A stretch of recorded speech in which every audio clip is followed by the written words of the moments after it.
नरसिंह अवतार।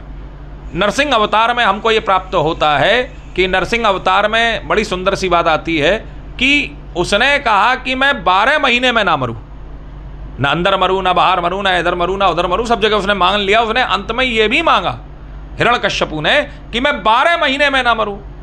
अब सारे देवता उससे व्यथित होकर के भगवान नारायण के पास पहुंचे, तो उन्होंने कहा महाराज, तो भगवान नारायण कहते भाई वो उसके 2 रास्ते थे, कह देते पहला कि वो मर ही नहीं सकता है, क्योंकि उसने ये कहा है कि मैं 12 महीने में ना मरूं, और हमारी सृष्टि के तो वही 365 दिन चलते हैं, उन 365 दिनों में कहीं ऊपर नीचे नहीं होता।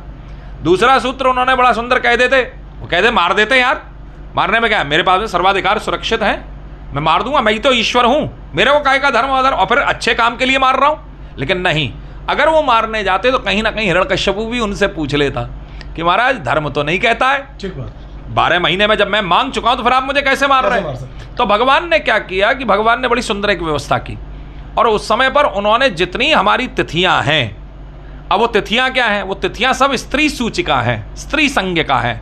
जैसे पड़वा है, प्रतिपदा, द्वितीया है, तृतीया है, चतुर्थी है, पंचमी है, षष्ठी है, तो यहाँ तक पूर्णिमा तक ये जो 16 तिथियां हैं ये सब जो है स्त्री सूचिका हैं।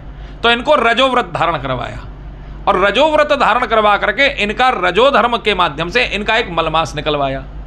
एक दिन नहीं, जो लीप ईयर हो जाता है 28 तारीख हो गई, नहीं साहब हो गया चलिए एक दिन निकला, नहीं, वो भी हमारे शास्त्र के अनुसार नहीं होता। तो भगवान ने बड़ी सुंदर सी व्यवस्था की कि चूंकि स्त्री है तो इनको रजोव्रत करवाओ, और रजोव्रत करवा करके इनका मलमास करवाओ, मलमास करवा करके उसको एक अधिक मास के रूप में स्वीकारा। अब चूंकि वो मलमास था तो किसी देवता ने उसको ग्रहण नहीं किया, तो भगवान कृष्ण बोले मैं पुरुषोत्तम हूं, तो ये मेरा मास माना जाएगा।